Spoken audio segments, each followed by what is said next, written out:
Olá a todos, como é que estamos? Eu novamente, Helder de Araújo, no seu canal Luz no Fim do Túnel. Nesta terça-feira, 7 horas e 20 minutos da manhã, na capital paulista, 28 de maio de 2024. Está frio em São Paulo, dia nublado aí por volta de 18 graus. Talvez fique oscilando 18, 19, 18, 19, 20 hoje em São Paulo. Começaremos o nosso vídeo de hoje falando aí sobre uma matéria que eu peguei do Martianov no blog dele é fantástico. Martianov é um dos melhores analistas militares e de geopolítica hoje no mundo, né? Ele é um gigante da geopolítica, ele mora nos Estados Unidos e vamos lá. Ele está dizendo o seguinte neste artigo dele, olha, muitas munições aí, falando especificamente da guerra lá da Ucrânia, né? Muitas munições aí guiadas por satélites fabricados nos Estados Unidos. Quer dizer, as munições são fabricadas nos Estados Unidos e os satélites são americanos, né? Quer dizer, eles são direcionados na Ucrânia pelos satélites americanos, né? Não resistem essas munições guiadas por satélite fabricadas nos Estados Unidos, na Ucrânia, não resistem à tecnologia de interferência russa, de interferência eletromagnética. Acho que eu já expliquei isso daí num dos nossos vídeos aqui, o sistema da tecnologia do jameamento. Você vai jamear a onda eletromagnética e detectar, uma espécie de radar, né?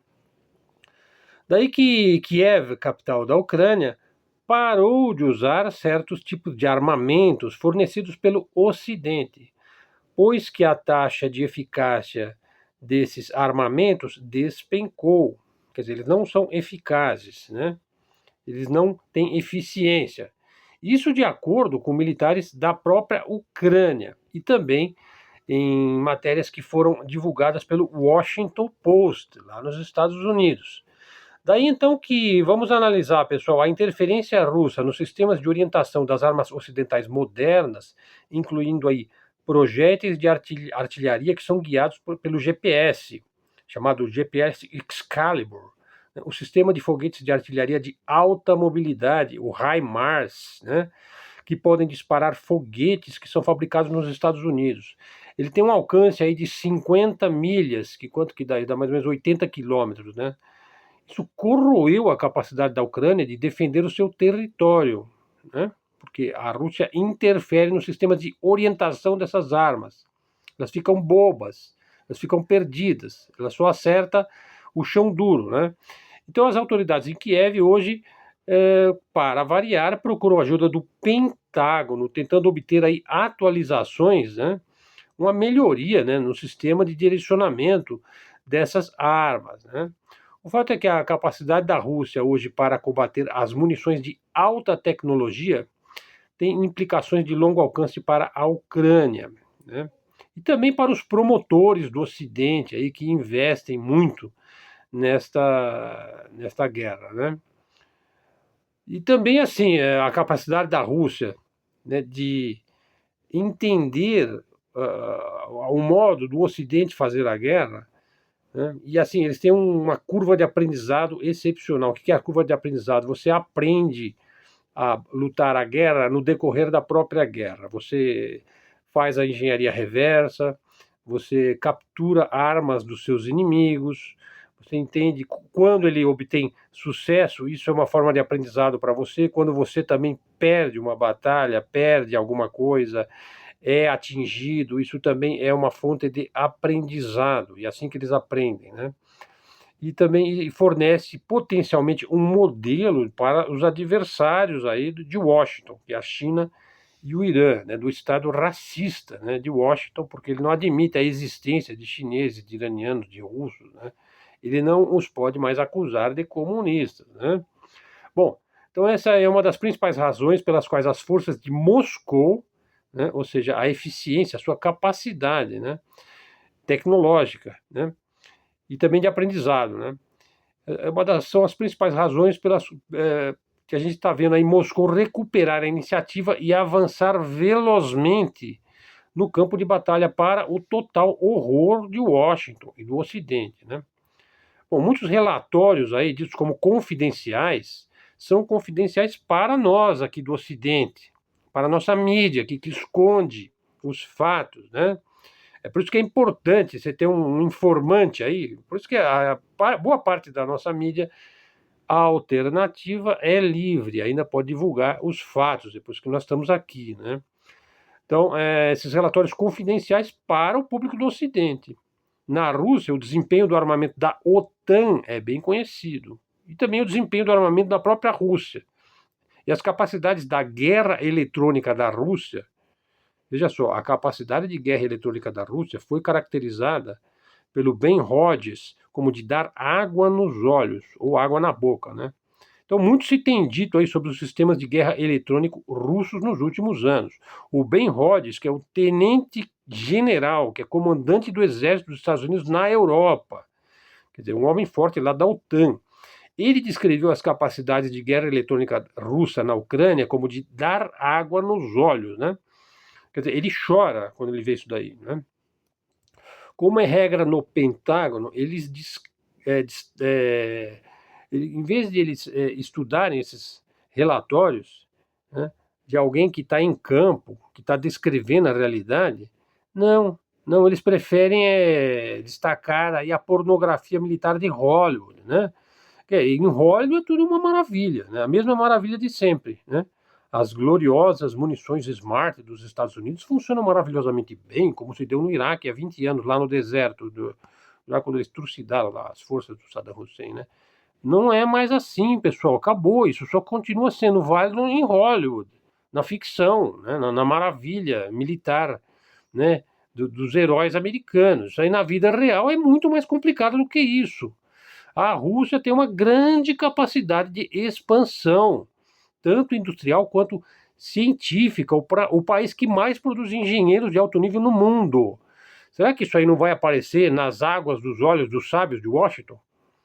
Não, eles não querem admitir o que os seus olhos veem. Esse é o ponto. Não, eles preferem acreditar nos filmes, né, de Hollywood, né? E as conversas das autoridades dos Estados Unidos sobre a necessidade de permitir que Kiev atinja alvos em território russo reflete o desespero do Ocidente, né? Quer dizer, eles querem lutar uma guerra que não é deles com vidas alheias, né? Eles não querem se expor, mas eles querem enviar dinheiro e arma. Isso é uma coisa de uma maldade, de uma perversidade inigualável, né? É a verdadeira agonia o que passa ao povo ucraniano, né?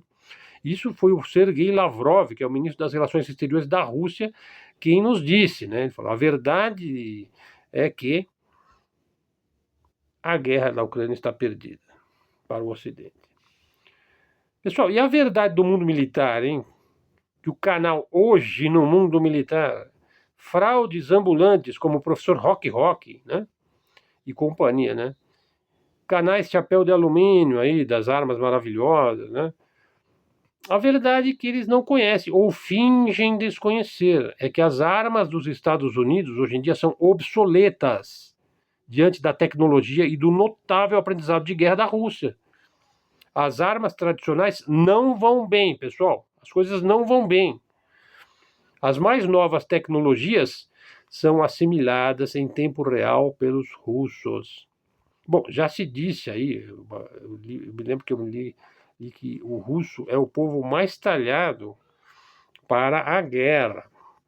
Talvez ele deveria ser a polícia do mundo e não os Estados Unidos.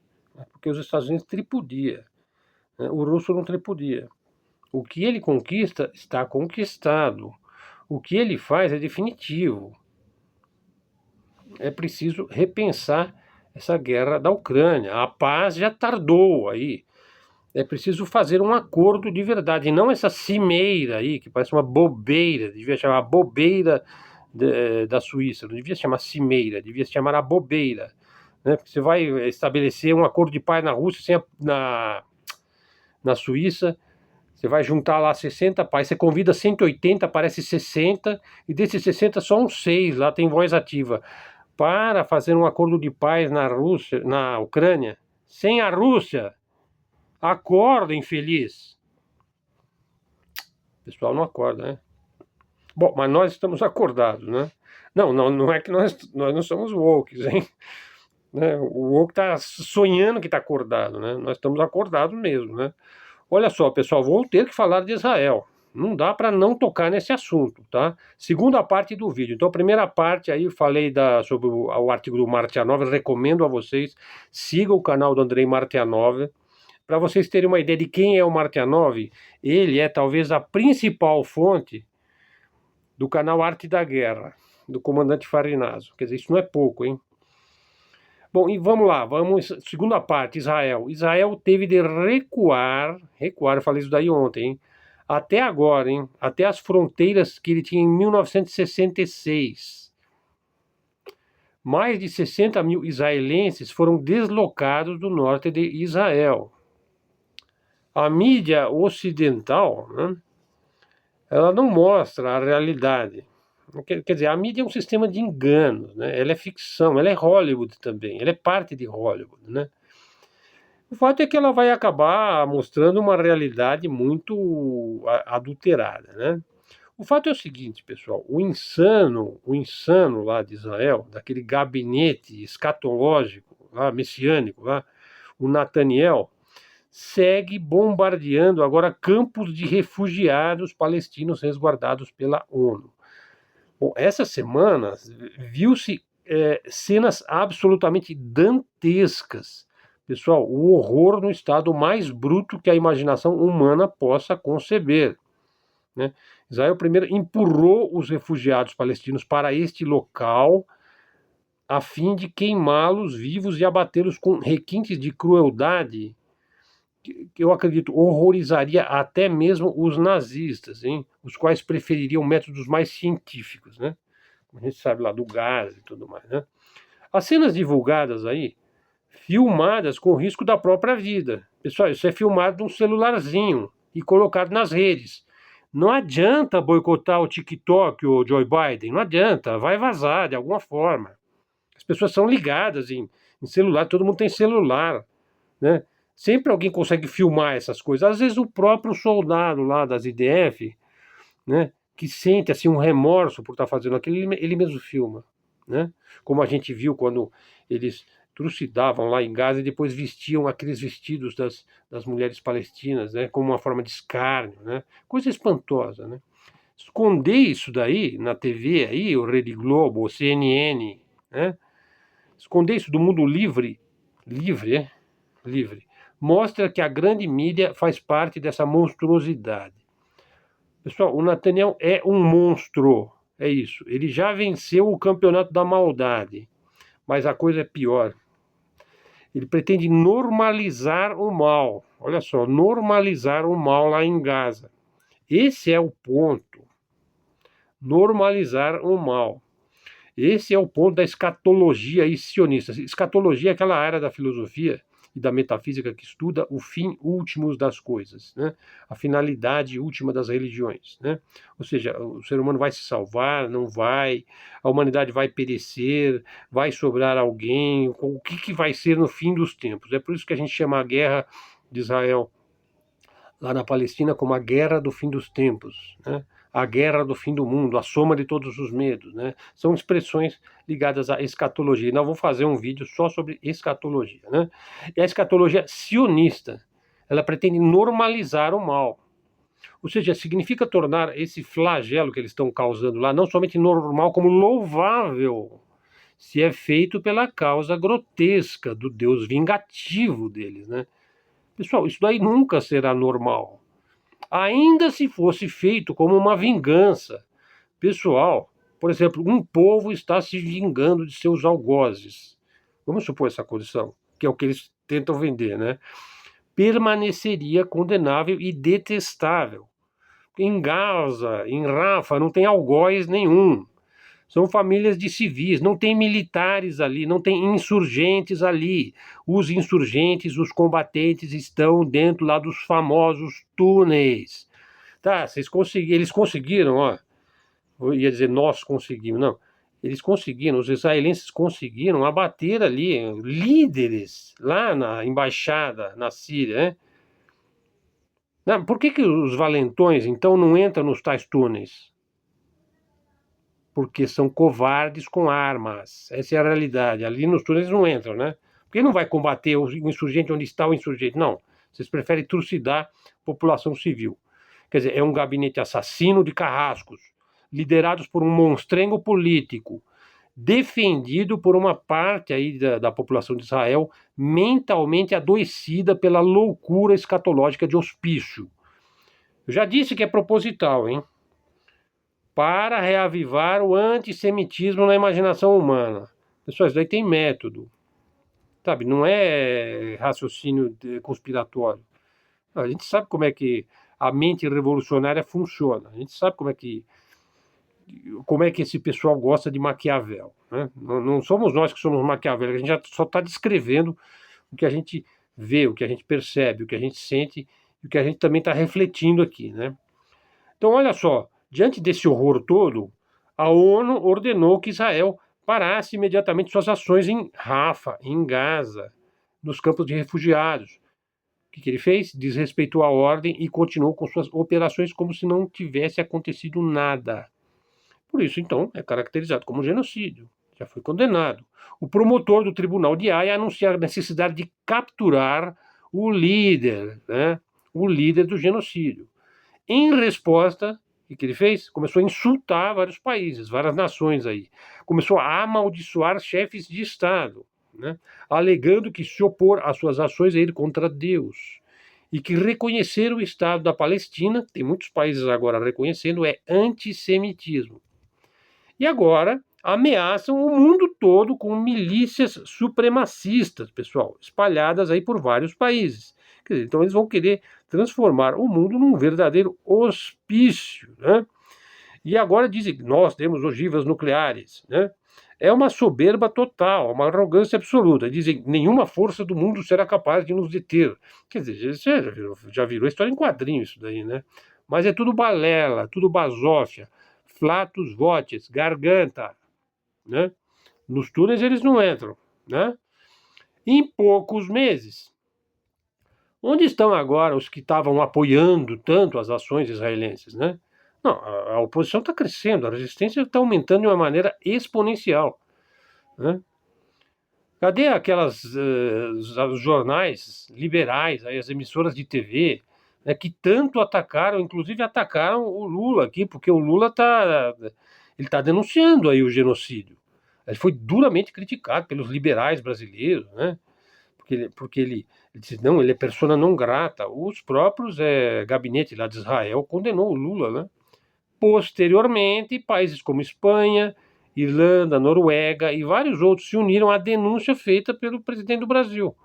Até mesmo a Alemanha e a Itália, que tradicionalmente são defensores fanáticos do sionismo, né, está cheio de sionista lá, alertaram o chefe do Estado de Israel sobre a possibilidade de prisão. Bom, por que as pessoas não acreditam, né, que Israel é genocida? Pessoal, é por causa do viés eurocêntrico. É por causa de uma mídia yankee, sionista, anglo-saxã. O viés eurocêntrico falsificou a história humana de modo profundo. O chapéu de alumínio continua acreditando que Israel está vencendo os terroristas do Hamas. Quer dizer, ele acredita nisso, ele vê isso na televisão.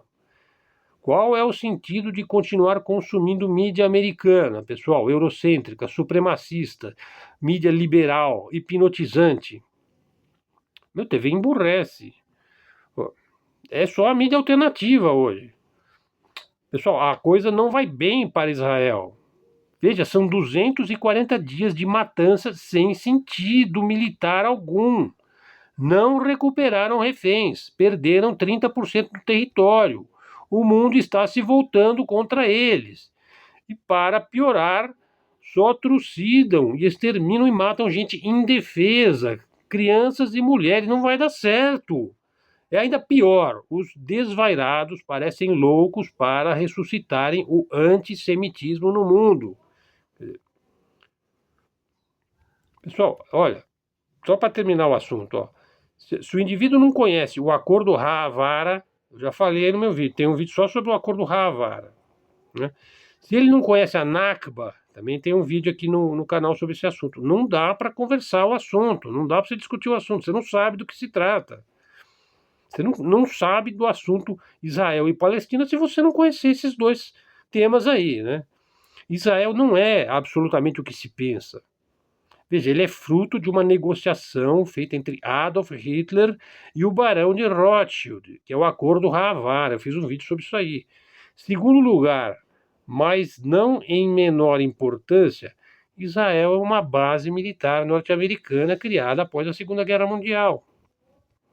Veja, a grosso modo, judeus, cristãos e muçulmanos viveram de modo idílico, de modo ideal, vamos dizer assim, durante séculos naquela região, até que chegou o Império Sionista Britânico, né? Dominado pelos barões aí, né? Pelos banqueiros, né? E Israel foi criada conscientemente como um Estado racial, colonialista, fundamentalista e expansionista. Não sou eu que estou dizendo, pessoal, está nos textos do criador do sionismo, o Theodor Herzl. Ao longo de décadas, os líderes de Israel se expressaram com clareza sobre Jeová não é Allah, não é o mesmo Deus. O monoteísmo aí, tão propalado, né, da religião monoteísta, só vale até a página 2, pessoal. Da página 2 até a página 20 mil e não sei quanto, não vale, né, o monoteísmo. O desmoronamento da imagem de Israel não tem nada a ver com algum suposto viés de esquerda ou esquerdismo, né? Agora se fala em sionismo esquerdista, uma coisa assim. Tem a ver com a falsa imagem que neocons e os próprios sionistas implantaram na mente dos incautos aí, do chapéu de alumínio, deslumbrados, crédulos, graças a muita mídia, muita propaganda, muita TV e também muita grana por trás, né? Bom, então a segunda parte do vídeo. Terceira e última parte do vídeo, vou dar algumas informações mais de caráter mais genérico. Veja, a questão do direito. E eu aponto aí para um vídeo do Alisson Mascaro, dando uma entrevista para o Leonardo Atush, que são excelentes essas entrevistas, hein? Poucos entendem que é a política que determina o direito. Infelizmente, pessoal. O que determina o direito, as leis, a justiça, a jurisprudência, né, o sistema jurídico, é a política. Basta dizer que é o presidente que escolhe os juízes, não é assim? Só por aí você já vê, né? Soltar e prender um indivíduo, seja ele um coitadinho, seja ele um senador, ou sei lá, um presidente, depende da política. Não depende da lei, do que está no Código Penal, depende da política. Veja, e um outro ponto, ó, poucas pessoas entendem realmente qual é a principal diferença entre esquerda e direita. Além do simplesmente eu gosto disso aqui, eu não gosto disso aqui. No mundo real, vamos entender essa questão, por que poucas pessoas entendem a grande diferença entre a esquerda e a direita? Veja, o mundo é capitalista. O mundo real, o sistema é capitalista. Pode ser numa democracia, numa monarquia, numa ditadura. Por exemplo, a Inglaterra é uma monarquia parlamentar, né? A Coreia do Norte é tida como uma ditadura, né? O Brasil é tido como um país democrático, né? E pode ser num bairro, pode ser num estado, num país, num continente inteiro. Os regimes tendem à direita, ao centro ou à esquerda. Mas o dinheiro está em toda parte. Em toda parte você tem que ter trabalho, você tem que ter produção, você tem que ter dinheiro, você tem que ter o capitalismo, você tem que ter uma forma de pagar as pessoas. E as pessoas que trabalham mais e melhor ganham mais, né? E você tem diferentes classes, né? Diferentes níveis aí. O capitalismo ele estabelece níveis salariais, que vai desde do chão de fábrica até o grande empresário, que é dono da corporação industrial principal daquele país e tudo mais. Então os regimes eles tendem mais à direita, ou mais ao centro, mais à esquerda, mas o dinheiro está em toda parte, né? O dinheiro reflete o quê? Trabalho, produção, compra e venda. serviços, bens. O dinheiro compra e vende ideias, compra e vende matérias-primas, né? Minerais, transforma numa indústria secundária, terciária, setor de serviço. No sistema capitalista, quem manda é o capital. E o capital gera mais capital, não é assim? A grosso modo, agora eu vou explicar, ó, a diferença entre direita e esquerda no poder é que a direita governa para os interesses dos capitalistas, para os interesses do capital. E a esquerda? Veja, a esquerda ela convive com o capital, ela convive, ela engole, ela convive com os capitalistas, porque ela não tem alternativa, né? Porque o sistema é capitalista, né? Então, para a esquerda governar, ela precisa se conformar e se submeter de algum modo aos banqueiros, aos capitalistas. Qualquer regime que puxar muito para a esquerda pode cair, né? Pode cair. Isso geralmente acontece, né? Por exemplo, lá o João Goulart não caiu, né? Se puxar demais para a esquerda, o país perde eficiência, pessoal. Ele pode ficar estagnado, né? Isso é uma consideração aí até de ordem histórica, né? Se o regime puxar demais para a direita, ele pode se tornar opressor, ele pode se tornar fascista para a classe trabalhadora. Isso também é histórico, isso já aconteceu. E também, se ele se tornar fascista, ele pode gerar estagnação social e o fosso entre as classes sociais. Claro que isso é uma simplificação, tá? Mas reflete um tanto o mundo real, né? Considerações finais aqui do nosso vídeo. Ó. Primeiro, frequentemente eu disse que eu não, várias pessoas dizem isso, não sou só eu, né?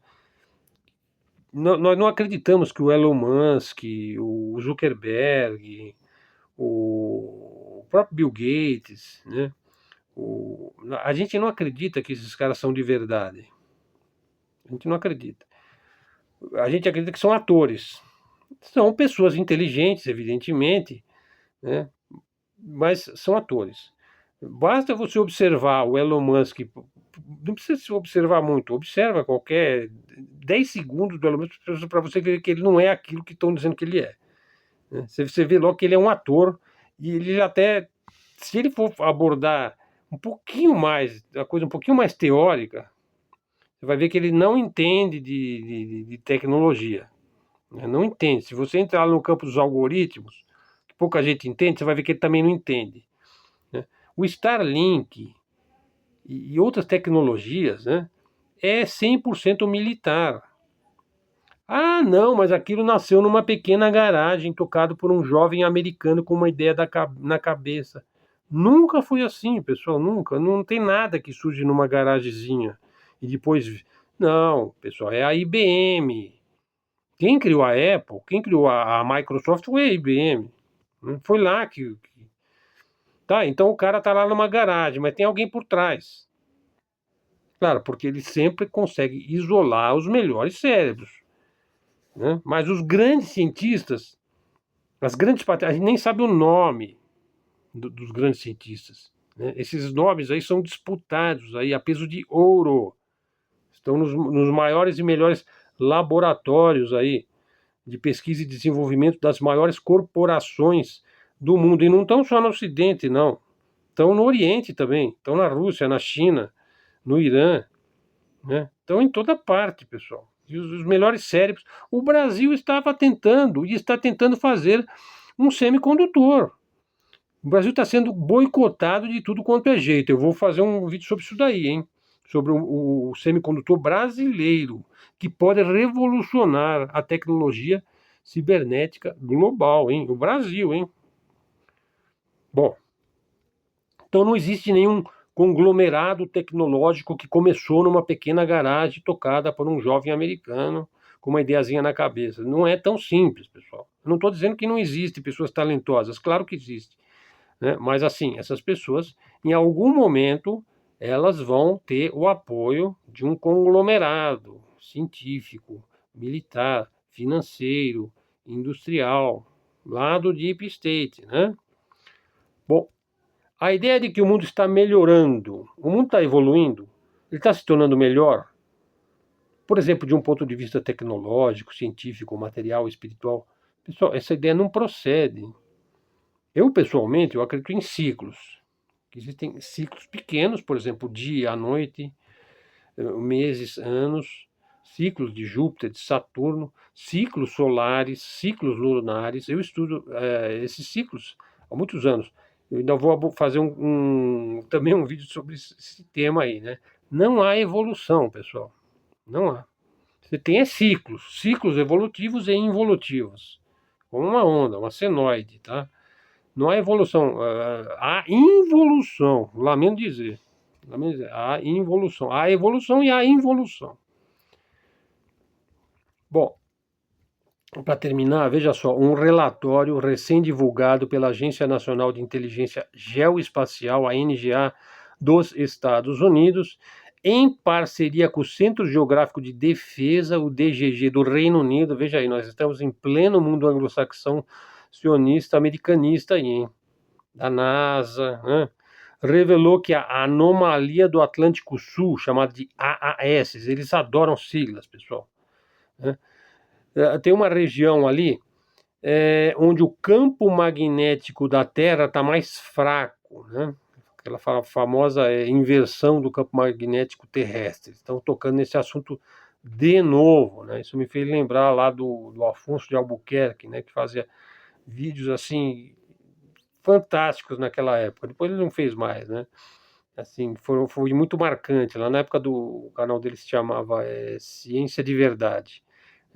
Eu não vi mais nenhum vídeo aí do Afonso. Bom, o fato é que o campo magnético da Terra está mais fraco onde?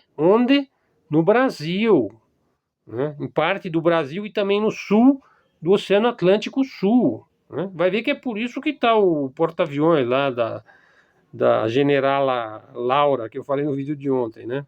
Então isso daí está sendo monitorado pela NASA, né? Devido aos seus potenciais efeitos, né, nos satélites e sinais de comunicação. Já pensou se fica sem nenhum sinal de GPS no Atlântico Sul? Né? Já pensou se o porta-aviões aí da Generala ficar desgovernado, né, e trombar, sei lá, em alguma ilha aí no meio do oceano? Bom, não quero nem imaginar, né? Bom, pessoal, então o nosso vídeo fica por aqui. 32 minutos e 30 segundos.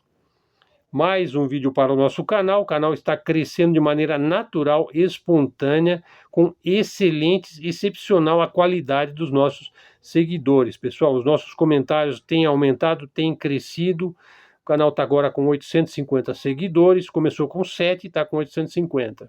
Ontem estava com 770, hoje está com 850. Eu fico muito feliz que estamos conseguindo comunicar, né, nossas ideias aqui da mídia alternativa, da mídia independente, canal de livre comunicação, de livre expressão. Então, se você gostou do canal, ativa o sininho, faz um comentário, traz um seguidor. Se quiser ajudar o canal, tá aí o Pix na descrição. Na descrição eu dou um apanhado geral dos principais temas. Geralmente tem uma primeira parte, uma segunda parte e uma terceira parte no vídeo. Pessoal, muito obrigado por sua presença. Até a próxima e fiquem com Deus.